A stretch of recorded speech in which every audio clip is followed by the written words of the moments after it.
you can make everything feel like the most important thing. And you have to be very aware of that. But if it genuinely is a most important thing and a very short term, you have an event to put on, for example, they're usually things that are very concrete and timely, like events.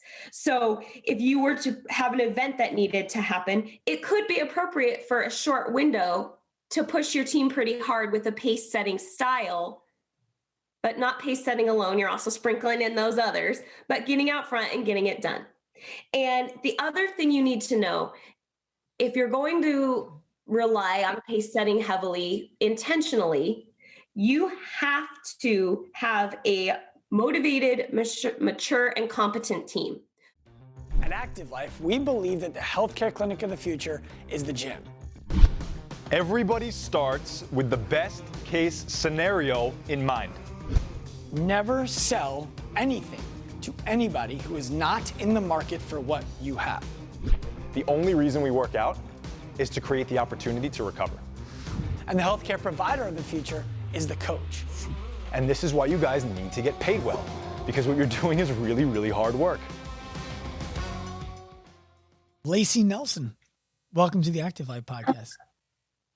Happy to be here. Thanks for having me. I'm thrilled to have you. So I let them know in the intro that we've been working together for over 6 months now, and that I find you to be wildly beneficial to my humanity of leadership in the way that I aim to run Active Life. I would love for you to introduce yourself to our audience. Okay. Well, my name's Layci Nelson. I have been an executive leadership coach for 6 years now, 6.5. And I have actually over 20 years of experience leading teams, building teams, working with people, training people, bringing people together.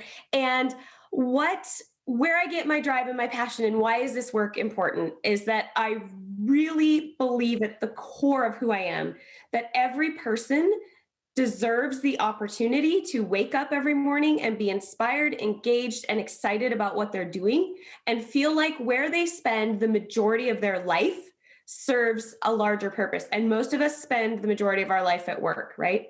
And connects our purpose to what we're doing, our drive, what we do at work is connected to like our soul, and it makes sense. Now, people can't do that if they don't have bosses that know how to create that reality for them. And if they don't have bosses that are worthy of being followed. And I have a huge heart and compassion for entrepreneurial bosses. I grew up in a family of entrepreneurship and seen things sail and seen things flop. And I really want bosses to know, most bosses want to be a great boss. They love their people, they care about their people, but they don't understand always the applicability of reading a great book. Well, now how do I make that actionable on the ground? So I help close that gap. And the biggest thing we work on is self-awareness with anyone that I'm working with. And then we build their skill set from knowing where they stand. So I just, in a nutshell, that's what I do. And I absolutely love the privilege of helping create workplaces and bosses that people love to get to wake up and be part of every day. Yeah. I mean, the first thing that you did with me when we started working together was surveyed our team about how they felt like I was doing. And I enjoyed that. And at the same time, it was inspiring for me and a gut punch all at the same time. It was very cool to be able to get the perspective of the people who I'm aiming to affect in a certain way and identify how they're actually being affected without them feeling like their response is skewed because they're telling me who they, what I'm asking. Right. So often someone will say, I have an open door policy. A leader will say, I have an open door policy. You can give me feedback. I want to hear what you have to say. And they mean it. It's not insincere, but that alone isn't usually a strong enough vehicle or invitation to get the kind of very specific feedback when you open yourself up to a 360 leadership and emotional intelligence assessment, which is where I start all of my clients, is with that gut punch of who do I want to be? Who do I think I am? Ooh, this is how I'm being received. Yeah, well, one of the things that you did extremely well when we first started talking was the way you spoke to me. I don't know if it was because of it's just the way that you speak, but I remember walking into the room next door and telling Larry, who you now obviously know, who hosts the show with me oftentimes, and I was like, I don't know if she did like an in-depth study on me, but she spoke to me exactly how I wanted to be spoken to. So that was really cool. And I don't know if that was from the surveying that you did or anything like that, but it was really effective communication. What I want to really dive into with you today is I think that being a great leader is never achieved. It's always pursued. And if somebody is interested in pursuing that, they look at the world and they look at, okay, well, who has been a successful leader? And how do I emulate myself around them? And when I look at the world and I look at successful leaders, I can see this spectrum of successful leadership, which makes it difficult to decide how I'm supposed to act.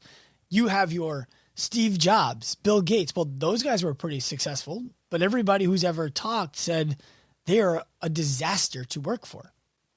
And then, and it's like, well, how did they achieve such brilliance? Okay. And then you have your Simon Sinek's of the world who are like, the way that you speak, the way that you create an environment, the way that, you put your phone down is everything. And I'm like, well, both of those have to be true because they both achieved success. And neither of them can be unilaterally true because both of them have achieved success. So how does somebody decide how to lead? And that's what I would really love for you to help us dive into today. Let's do it. First of all, I think the first step is like I just talked about, is self-awareness and understanding your own tendencies and your own baseline, and then learning how to work effectively with that baseline and not against it. And the other thing is, don't box yourself in. Don't pick one leader and say, that's how I'm going to lead, because that's not going to be authentic to you. You have to figure out your own leadership rhythms and ebbs and flows. And the good news is, this is actually really good news. There's not one personality type that makes a better leader than another. What it is the level of self-awareness and emotional intelligence that leaders carry is like the dynamite difference between the okay leader and the outstanding leader. So we all have known of an organization where they had all the systems in place. I mean, they looked good on paper, they could just check off all the boxes for doing everything right, but there was something missing. There was a fire missing in the leadership. Like it felt just kind of flat. People were glad they worked there, but there wasn't that dynamite, exponential impact that a leader can have that just explodes through the team. That was kind of missing. So they're doing great because they got the pieces in place, but there's something missing.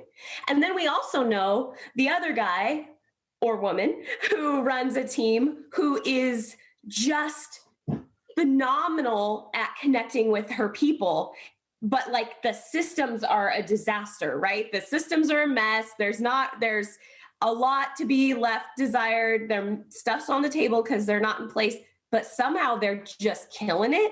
And they're also not getting the full benefit of what could be in place if you have both of those pieces. But that person is just, there's something about them that their team is just drawn to, and they have this amazing functional team, and there's a fire and a soul to what's happening there. And that leader is the one who's got that self-awareness and a high emotional intelligence. And it's not a specific type. It's an adept use of understanding leadership styles and how and when to use them. And there really are multiple hats that you need to learn how to wear throughout the day when you are a leader. There's not one right way to carry yourself and one right way to do things all the time. You have to learn how to mix them all up. So when we first started working together, you broke down for me different types of leadership. And effectively, The way that you described them to me, the way I understood them being described was, look at these like tools. you need the screwdriver when you have a screw. You need the hammer when you have a hammer. You need the saw when you need to saw something. I should stop talking about tools because I'm going to reveal how not handy I am very quickly. Me trying to talk sports, just don't do it. Yeah. So can you dive into the different styles of leadership and how people, and then we can start talking about two specifically, unless if you think that there are others that would be more valuable, but I'd like to talk about authoritative and democratic. But I would love people to know that there are actual intentional leadership styles that can be interchangeably used depending on who you're talking to, when you're talking to them, and what you're talking to them about. Right. Absolutely. So there's 6, and I'll just give the quick rundown, and then we can save the last 2, the democratic and the authoritative, for last, and we can compare and contrast those. So first of all, there's 4 of the 6 styles are resonant styles of leadership. So resonant meaning building a sense of resonance in the atmosphere. This feels good. I want to be here. It's the feel good styles. And again, none of these are wrong. So even the not feel good styles we're going to touch on have a time and place. It's just knowing how to use them and what the effect on the atmosphere is going to be. So in the resonant styles of leadership, the first one is the visionary. And that is the person who can cast this really compelling picture. It's this style where you're showing them what the future looks like. You're getting them excited. You're giving the 100-foot view, and it really gets people motivated because they're excited about this shared dream. And they're like, yes, that's something I want to be a part of. And just like all the styles, when the wheels fall off of this one is when the visionary style is used alone without some of these others we're going to talk to, and it doesn't give people a roadmap of how to get there. So it feels really good casting this vision, but if that's all you're doing is vision casting and not doing the other styles and the follow-up work, eventually it leads to a feeling of they can be disgruntled. It can hurt morale because they're like, you sold us this great story, great leader, but now you're not even telling us how to get to the end. You just think we're supposed to know. Right. Because you know. It's the dreamer, not the vision. Like it's how somebody goes from being perceived as a visionary leader with great thoughts and great execution to this guy just dreams all day long. Right. Exactly. And it's shiny and pretty at first, but then it loses its luster for people. Yeah. And but it is something that you have to be able to do. You just can't do it by itself. And so then comes in the second style, which also is a resonant style, is the coaching. And coaching in this sense is a little bit different than your audience might think of coaching. But coaching here is when you are really delegating relevant, challenging outcomes to your people that are linked to their purpose, like their sense of being. And so how can you assign and speak to them and give them tasks that make them feel like their purpose, like they are being anchored to your work is a vehicle for them to live out what they're on this planet to do for the time they're with you, as well as where do they want to go in their career, and how are you giving them work that's building that, individually building their portfolio while being a win for you as well. So with that coaching, it makes them feel like, wow, they care about not only the organization goals, they care about me as a person and my goals. And the level of commitment and re-engagement with work will really pick up if you haven't been doing that. And then you take the time to do that. So where coaching tends to fall off the tracks, though, with this one is the follow-up. If you give all this great coaching and encouragement, but then you don't come around the backside and follow up and make sure they're doing it, they're going to receive the message of like, well, that was a lot of talk, but nobody really cares if I'm getting it done or not. Any experience with that, Sean? No, I don't know what you're talking about. Let's move on to the next one. Let's move on to the next one, Layci. Yeah, that one can is a great partnership with the visionary. It works really well if you tack in the follow-up, because what happens as leaders is we do the follow-up, but we do it in our head, because we'll walk in the room, and unless people have been in the position that you're in, and most of them have not, your employees don't understand that you literally are surveying a million things at once the second you walk into a space or check a dashboard, or you are checking off, yes, that was done, great, it's progressing, yeah, ooh, they're making a change there, I heard that, oh, I didn't hear that. But they don't understand that's going on in your head. You have to take the step to tell them. So that's where the follow-up has to happen. Is you noticed, but if they don't know you noticed that things are happening, changes are happening, they're doing great, they're not doing great, they feel like, well, why do we keep talking about these things? It doesn't matter in the end anyway. Mm-hmm. So and if that can be if I can add to that, the yeah. follow-up on coaching is the hardest part of the job for me. Well, not the hardest, but it's because we'll get to the hardest part in a minute.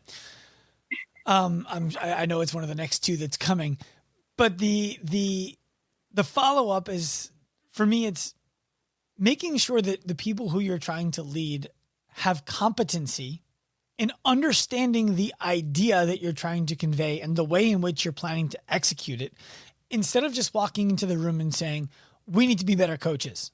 We need to have better classes. We need to be able to say a member's name 3 times every day. Okay, got it. And then it's done.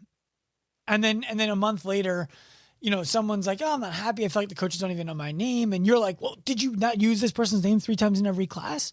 Like, no, I thought I did. Well, they said that you didn't. And now you're in this situation where you didn't follow up on the thing and it's biting you in the right. ass. So, right. Absolutely. Great example. Yes. And it doesn't have to be this big formal fancy sit down meeting. Like, it can be in passing. It can be, hey, how's using the name usage going? Did you hit your 3 times? Just a once a week check-in. Or, hey, I've heard you doing that. Thanks. Keep doing it. It's making a difference. I'm noticing. Mm-hmm. That simple, in passing. It's taking it from in your head and actually saying it to the person. Yep. So takes 2 minutes, but it's so easy to not do it. The next also resonant style, which is the one for you that I know is your Achilles heel sometimes. It's the affiliative style. Yeah, so there it is. This is the fluffy, touchy-feely, so important to have in the workplace and as a leader. It is the feelings part of the job. This is the part of the job of being a leader and the hat that you put on that promotes harmony and friendly interactions in the workplace. It's really, really focusing on the employee's emotional needs, even over work goals, which can be so hard to do sometimes and hard to balance because the last thing we want to do is, we can't sacrifice the greater good for the individual. I want to be very clear. That's not what this is. That is not what this is. This is taking time to connect to your individuals on the feelings side, because you have to manage feelings in business. You cannot ignore them. They will bite you in the ass when you ignore feelings. If you ignore them on the front end, you're going to spend 10 times at least more energy and sometimes money dealing with them on the back end when they've become a huge problem because feelings have been ignored. So the affiliative is, it's being able to connect to people, making them feel seen and heard as individuals. So a really little example, which seems like a tiny thing, is say you have a team meeting, if your teams are still meeting in person, and you happen to know by heart everybody's coffee order, or you have someone on your team that knows, but you show up with coffees that you know they like. Stupid simple, but I've been seen, I've been heard. Oh my gosh, he actually knows something about me besides what I just do for this organization. Mm-hmm. So when it can be exceptionally helpful to use this style is if you have been pushing your people really hard, which we're going to get to in pace setting. It's really good to sprinkle in this affiliative stuff because it makes them feel like I'm not just a cog. I'm not just part of, getting stuff done. I'm seen and cared for as a person. It's remembering birthdays. It's knowing their kids' names. It's understanding sometimes if they've just had a hard day, a bad day, it's pulling them in and sending them home, not because you're being punitive, but because you're showing you're having a hard day.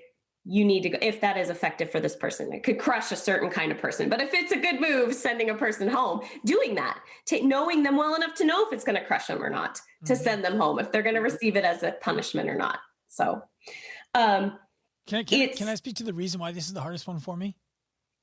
I was just going to say, please do. Yes. It's not the reason this is the hardest one for me is it's the execution of the knowledge.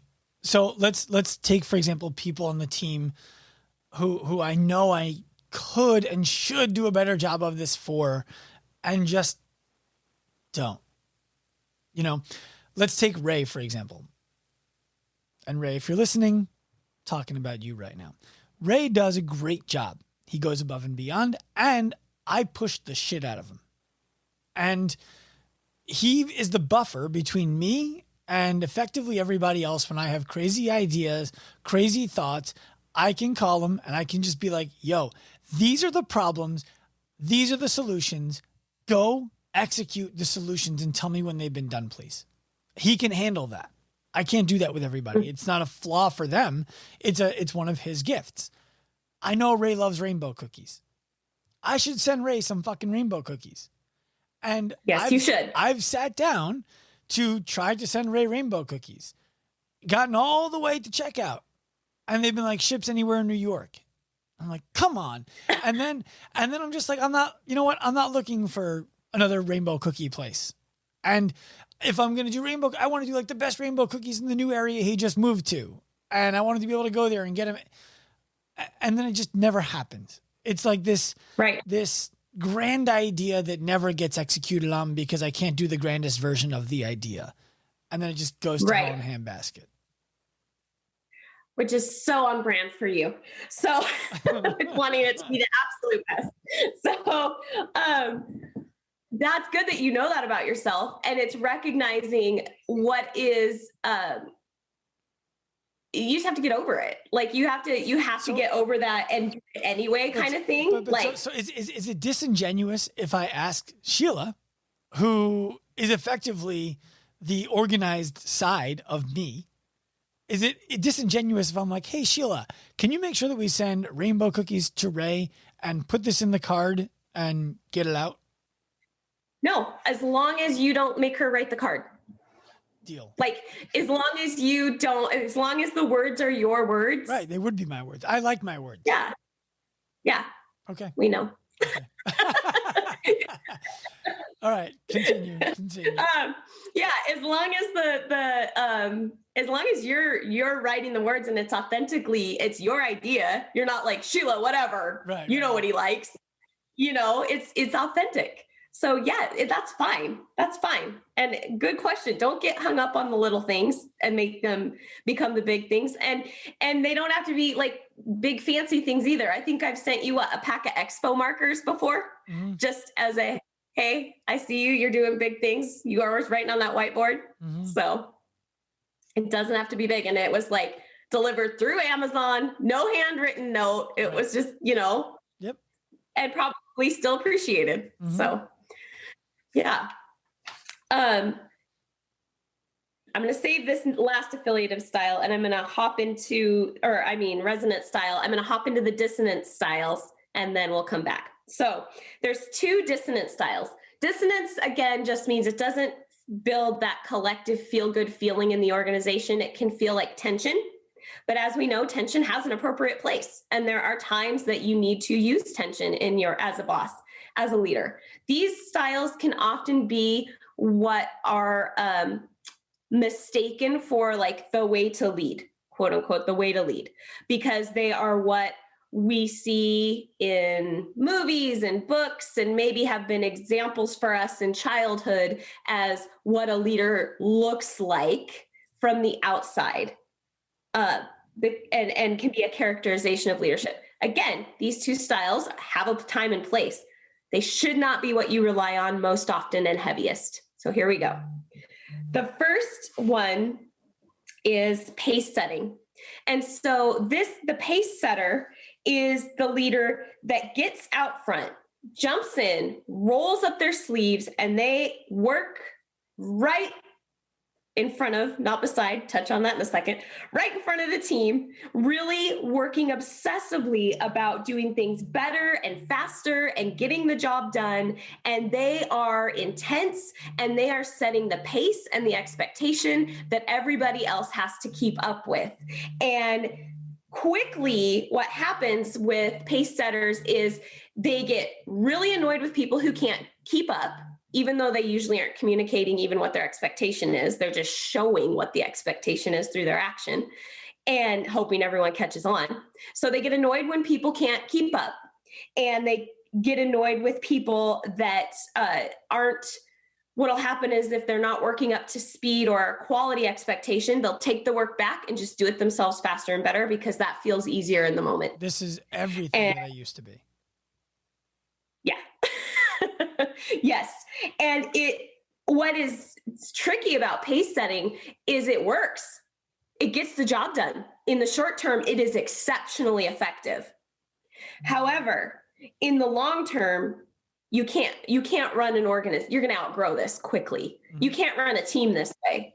You get past 2 employees, and plus we're going to talk about who it's even appropriate with, but you get past 2 employees. If you're always pace setting, you're going to burn yourself into the ground, bottleneck your company, and hit a ceiling really early. Yeah. So two things. One, I think you might have a phone or something that's vibrating on the table somewhere near where you are. It's okay. You're not in trouble.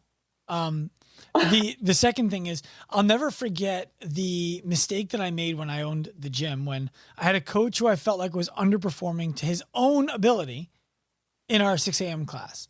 He would show up on time or a little bit late or whatever the case might be. So one day I was just like, you know what? Fuck this. I'm going to go show him how this needs to be done. And I showed up at the gym at like 5:30.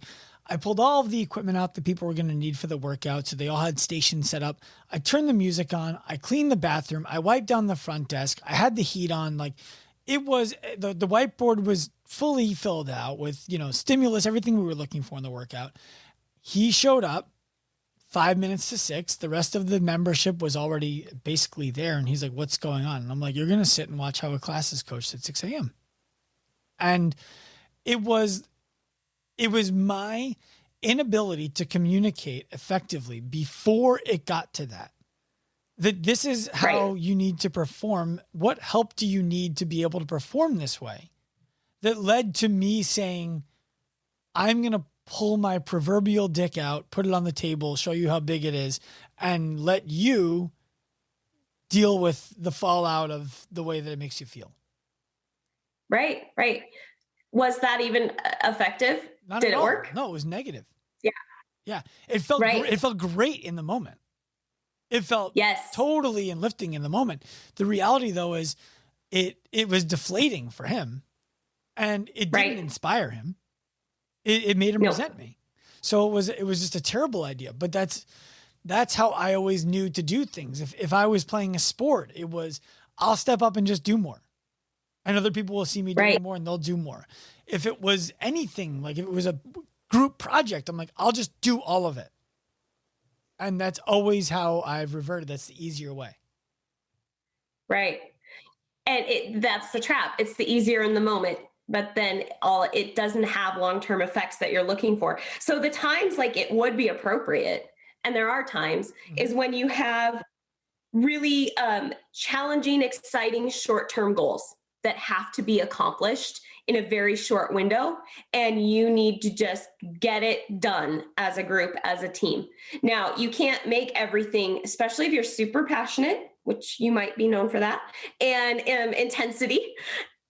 It's really, you can make everything feel like the most important thing, and you have to be very aware of that.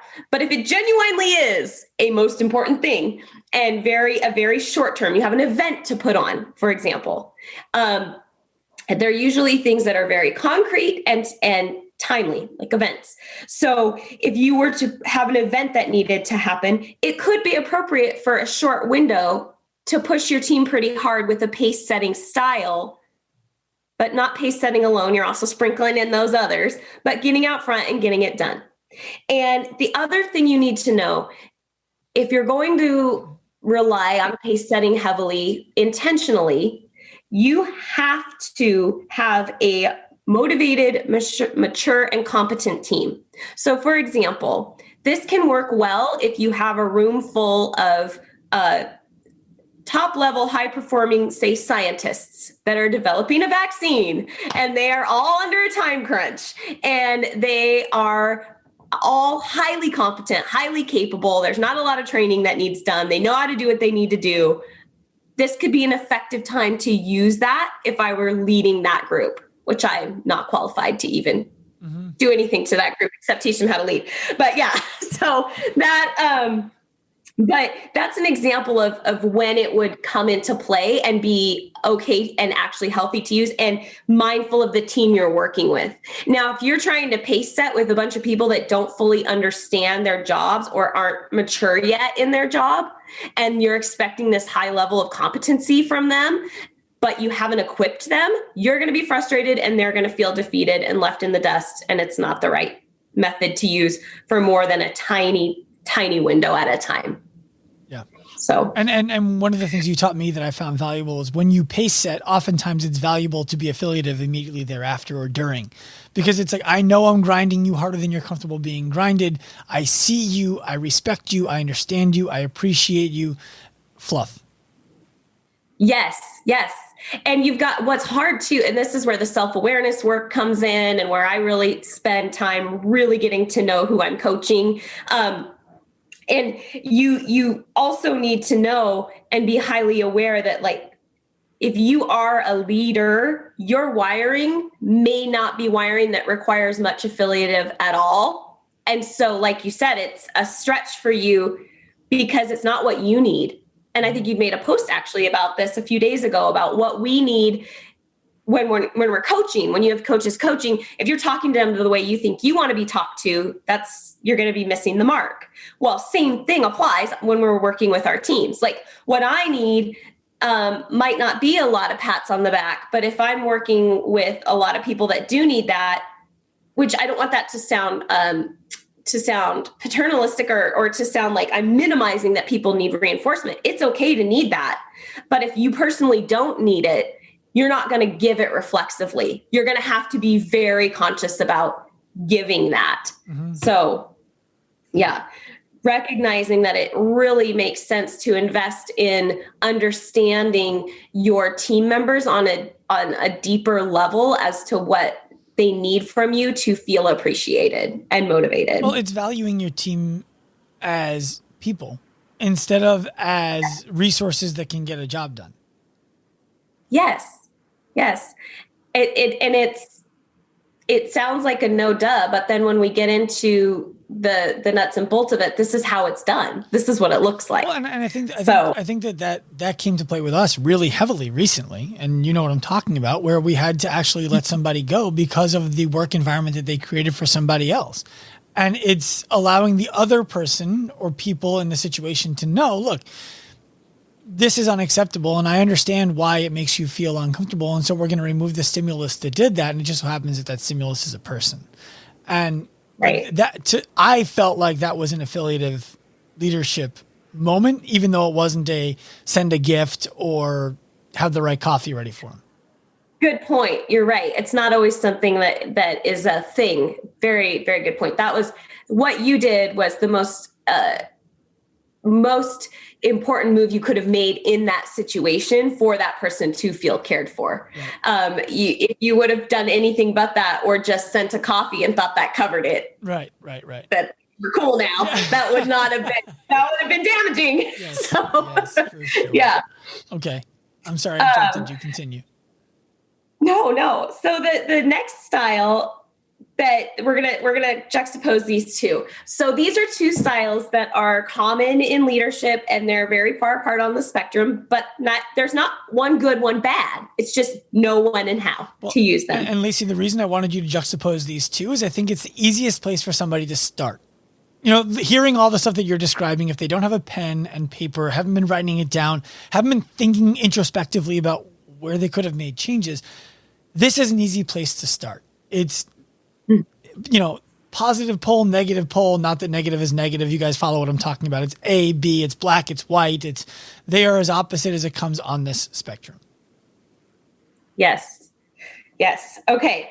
So let's start with the affiliative let's start with the resonant, the warm fuzzy of this that builds good feelings. It's positive, and it is a style that people often turn to. It is the democratic style. So this is the style of leadership where the leader is gathering input from the team members to make decisions and changes in the organization. This is when you have a meeting. So what does this look like in action? You've got a meeting, you've got people around your team around the table, and you're saying, guys, I think this is where we're going to go. This is where we're headed. What do you think about this idea?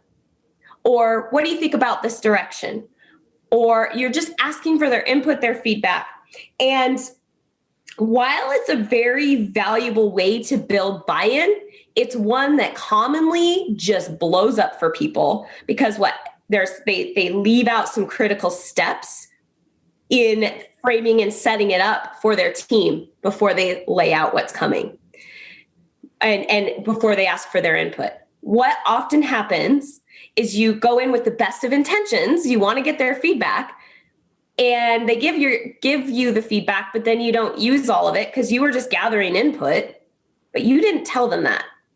You made them feel like they were going to be part of the decision makers for what was going to happen. And they just spent 2-3 hours with you in a room that they feel like was a waste of their time. Why does he even ask? He doesn't use our ideas anyway. None of this happened. So what happened? Or maybe only part of it did. You forgot to say, hey guys, I'm gathering this information. Here's the idea I'm thinking about.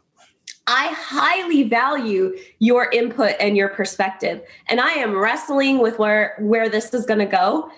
What you throw at me today, I'm going to weigh what you tell me and use it in my decision making, but it's not going to necessarily look like on the other side what we grapple with at the table today. I'm going to use the information to help me create the outcome.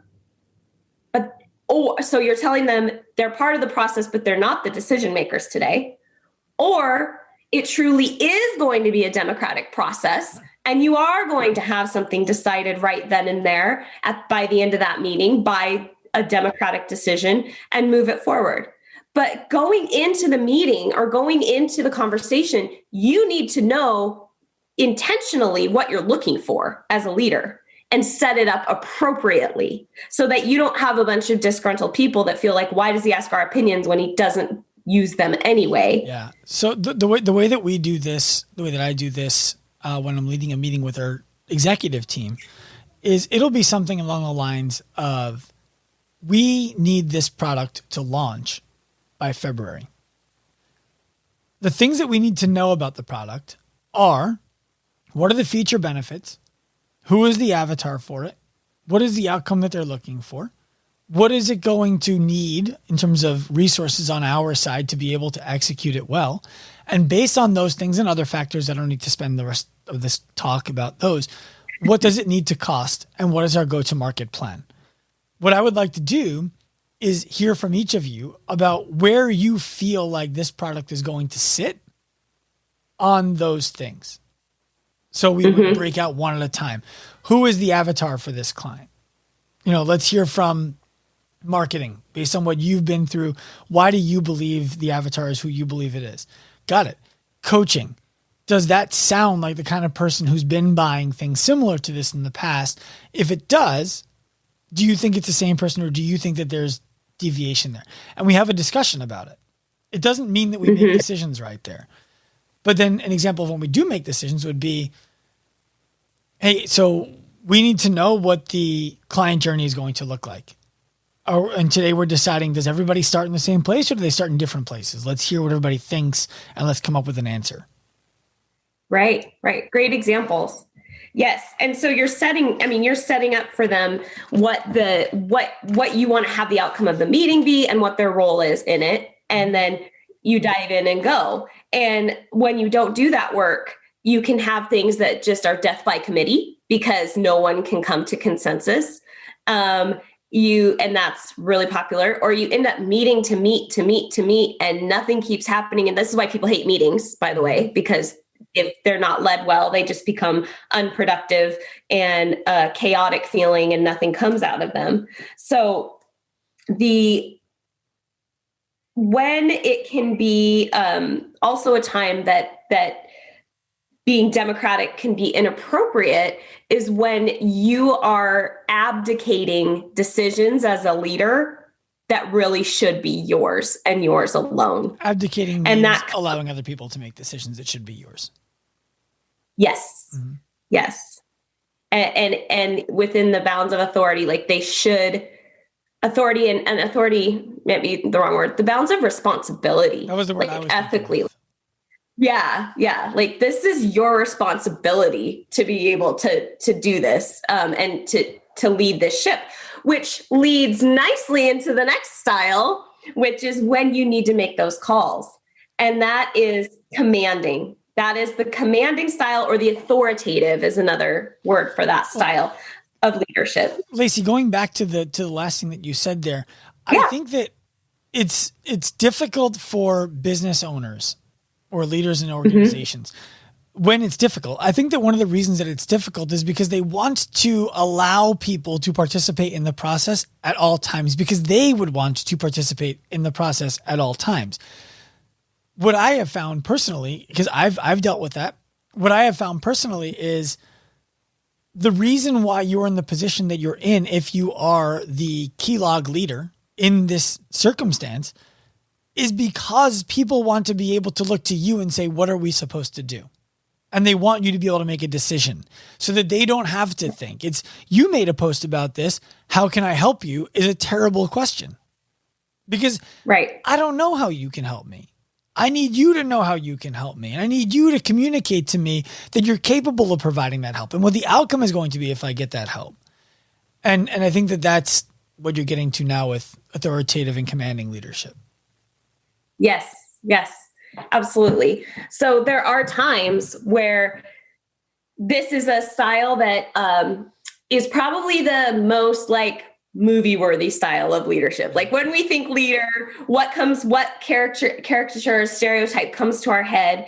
It's this commanding style. And this is the leader that is extremely directive. This is the leader that's going to say, do this because I said so. It needs to happen. And get it done. You don't need to know why right now. And it's the leadership that is, when used appropriately and in the right dosage, extremely beneficial. You need to know how to do this, but it's often misused and used in the wrong dosage.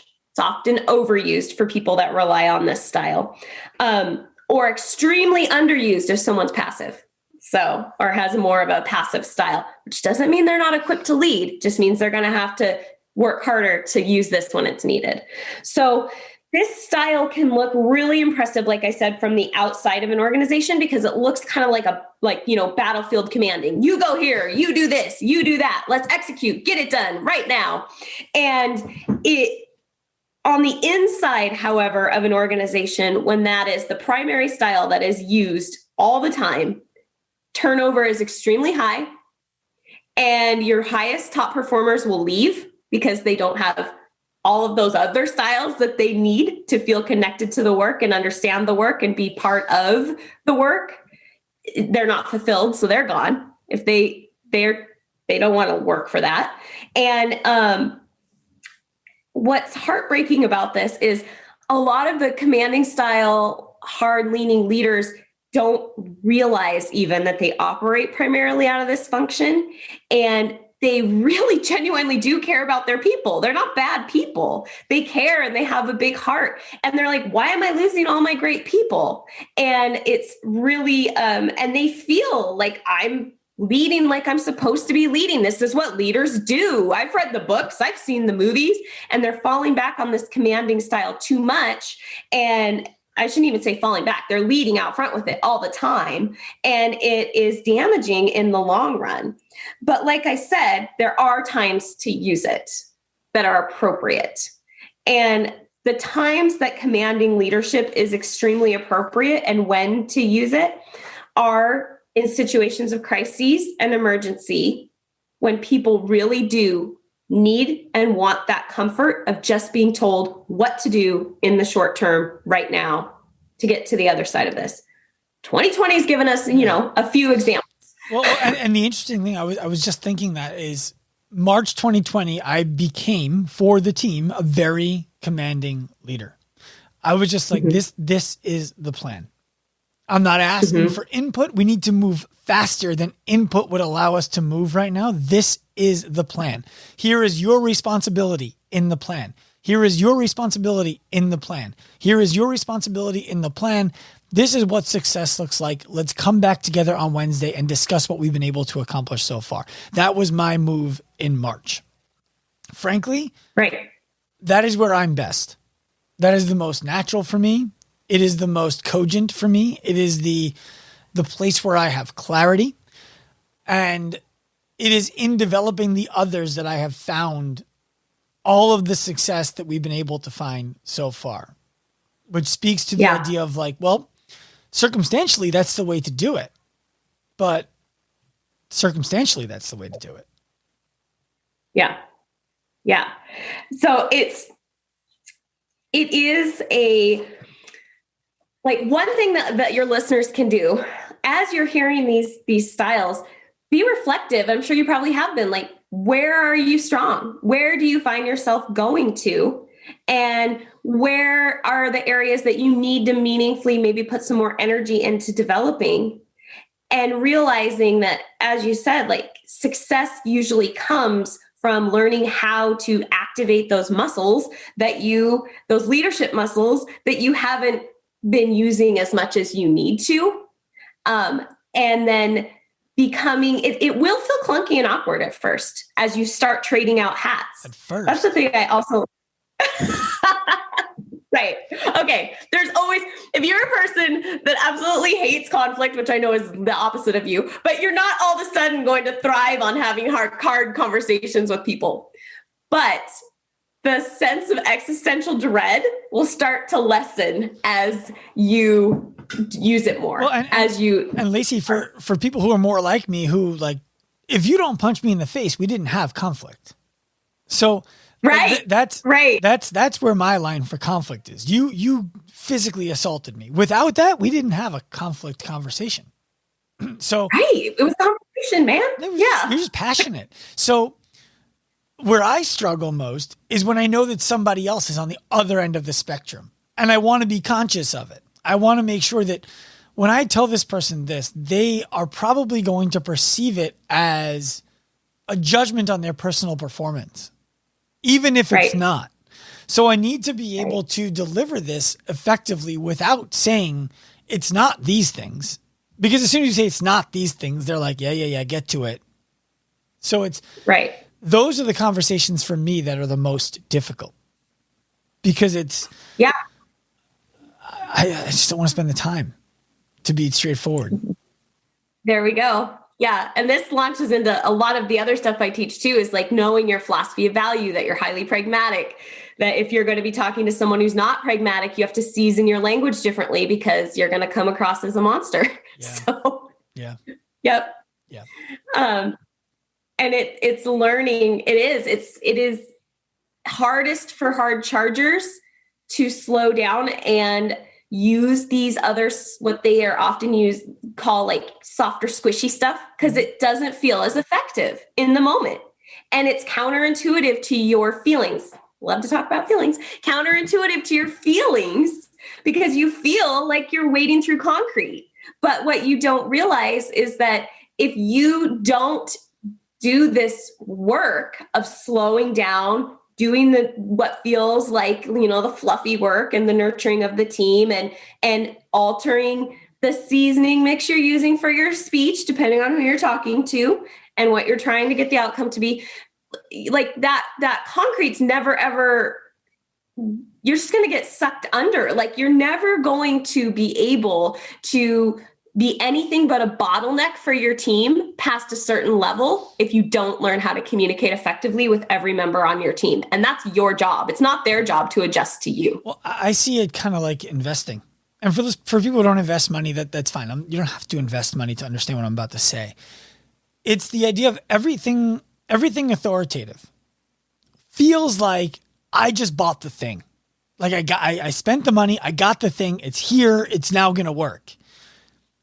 Fast. Everything else, the other 5 categories, very much feel like doing it slowly, making investments and allowing those investments to mature over time.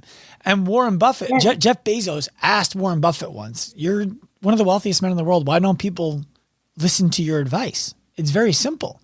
And he said, "Nobody wants to get rich slow." And that's to me, that's the juxtaposition of how leadership needs to work. It's nobody wants to galvanize a team and move a company slow. Everybody wants to do it like now. And I think that leads to a lot of problems. It's one of the reasons I hired you when I hired you was because I was running into the issue of I wanted people who we worked with and on our team to want success for themselves as quickly and as urgently as I wanted it for them. And I found that what I want for people is often not in alignment with what they want for themselves, even if I believe what I want for them is even grander than what they want for themselves. And I was struggling with communicating that to our staff, to our clients, to our staff about our clients. And even recently I talked to somebody about our process, and they're a business leader elsewhere. And they're like, "Why do you go through the painstaking process of taking a gym on who you know you want to help get to this place? And you know the fastest way for them to get there is just do that. Why do you bring them on and let them do A, B, C, D, E, F before you get them to G?" And my answer was because if they don't, they're not going to come in and be comfortable going from A to G, but they are comfortable going from A to B, and they are comfortable going from B to C, and they are comfortable going from C to D. So me, just switch it. Right. But they never get to switch it if they don't start with A to B. They won't come. Right. Same thing with your team, right? And Layci, I want to be straightforward with you and with anybody listening. That doesn't make it easier for me. Like I don't have a data, like people, I think people hear conversations like this and they assume Layci coached Sean and it's now easy for Sean, so he's perfect all the time. And it couldn't be further from the truth. Yeah. You don't need to pile on and tell him how much I fuck up. That's not what I'm asking for. But I have a question for you. No, you're right. I mean, obviously, and that's going to be the journey for everyone, is there is no magic pill. But what has been different in how you conduct yourself and nurture your team? Why are you choosing to go through the hard when you weren't before? What changed? I know what I can do by myself, and it's not inspiring. And so it's not inspiring to me. You know, I know financially, I know where I could get active life and keep active life by myself. I know I could make $1 million a year running this company by myself, and it wouldn't be fun. It wouldn't be inspiring. And it's not about the money. You know, it is about the money, and it's not about the money. The money represents the amount of people we've served and the way that we've served them. And if we did $1 million a year and I was the guy making all of it and doing all of it, it would mean that we reached far too few people and had far too little of an impact on them. And I'm willing to sacrifice a lot of that money today and a lot of that responsibility and ownership over the actions forever to be able to have a much greater impact and a much greater trajectory. So I recognize that the only way we're going to do that is if I'm able to create an environment in which we care about the unique abilities of each of the people on our team, the things that inspire them, the things that turn them off, and then afford them the opportunity to work within their unique ability at all times. And sometimes that means letting people go even in the short term, to bring them back until a role opens up. Sometimes it means not hiring an amazing person because you don't have the right role for them and they won't be inspired to come onto the team in the wrong role. And it sucks. And it means, a gradual 6 inches, 6 inches, 6 inches. And sometimes it feels like it's too slow. I won't lie about that. And sometimes it feels like it's moving backwards even. And I won't lie about that. It's faith in the process. Yes. The process of developing the team that's going to get to where you all want to go together, that you can't go on your own. Right. It's as simple as that. It's as simple as, I don't know if I'm doing things right. I don't know if I know I make mistakes. I don't know if I'm making mistakes that I don't even know I'm making, and that those mistakes are holding us back. I don't know if we're ever going to get where I want us to be able to go, but I know that I can't get there by myself. So the alternative is not viable. Right. That's all. Right. And it's a beautiful thing when your dream opens up to something that is just yours, to something that is truly shared by a team and carried forward together. And that does not happen without very intentional leadership, very high levels of self-awareness, and knowing where you need to spend more energy because it is benefiting the individual, their sense of purpose, and the organization at the same time to move you forward. And it isn't something that that just happens with time to become that kind of leader. We all have known leaders that have led a team for 25 years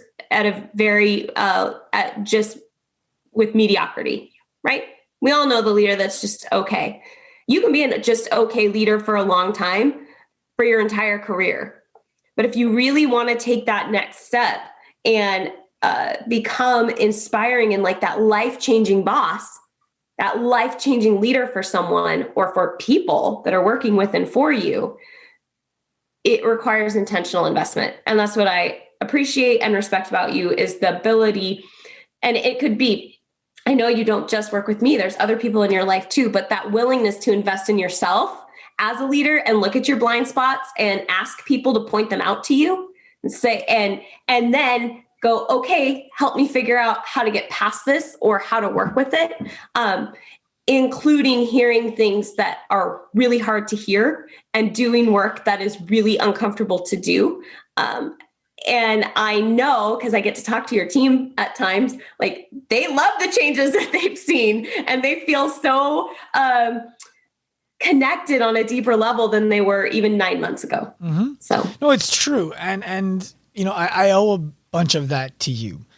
It's yes, I work with multiple people and I've worked with many people before. And what I would tell anybody who's listening to this about the value that I got out of working with you, Layci, and the reason I wanted to have you on the show is because it's, there are categories of things in our consciousness, the things that we know, or that we think that we know, the things that we know that we don't know, the things that we don't know that other people know that we don't know, meaning like your friends know that you don't know this, but you might think that you do or that you don't. And then there's the things that we don't know that other people don't know. And it's when you reach that box, you need to find people who know how to solve those problems. And for me, I was finding myself ready to scale the company, ready to build out departments with leadership, with structure, without the skills to connect those departments and provide them the resources necessary. And so I reached out to you because I have very different people in very different departments in the company who respond to very different kind of communication.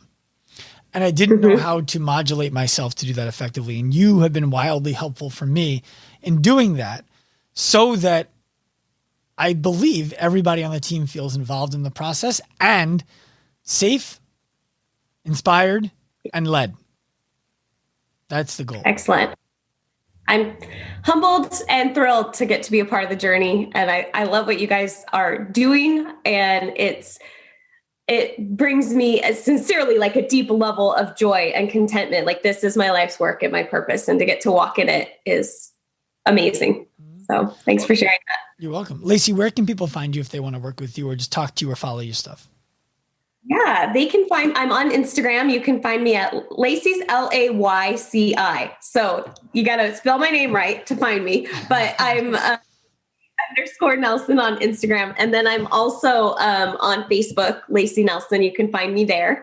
And I am actually launching my 90-day leadership intensive. I do 1-to-1, which is what I do with you, Sean. And then I also do an intensive 90-day. It's super powerful. We cover a lot of the concepts we touched on this morning is like one lesson in there. And so it's a 90-day leadership intensive that kicks off mid-January, and I'm enrolling for that now. And so great time to get on board if it's something that you're interested in. And I always love talking to people. I respond to you directly. Shoot me a message and I will definitely connect. And what if this comes out after that's launched already?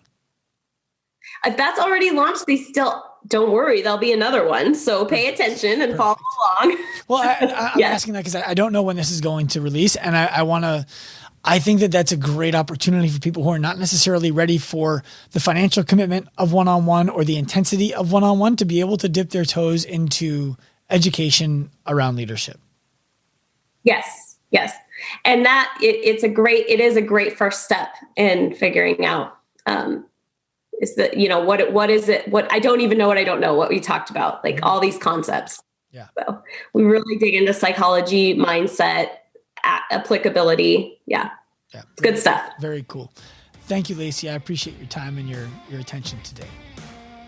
Thank you. Likewise. All right. I hope you enjoyed this episode of the Active Life podcast. If you did, please be sure to head to wherever you listened to it and give us a quality review, as well as 5 stars if you can spare them. If you want more from us, feel free to follow all of our social media accounts at Active Life Professional, Active Life RX, and Dr. Sean Pastuch on Instagram.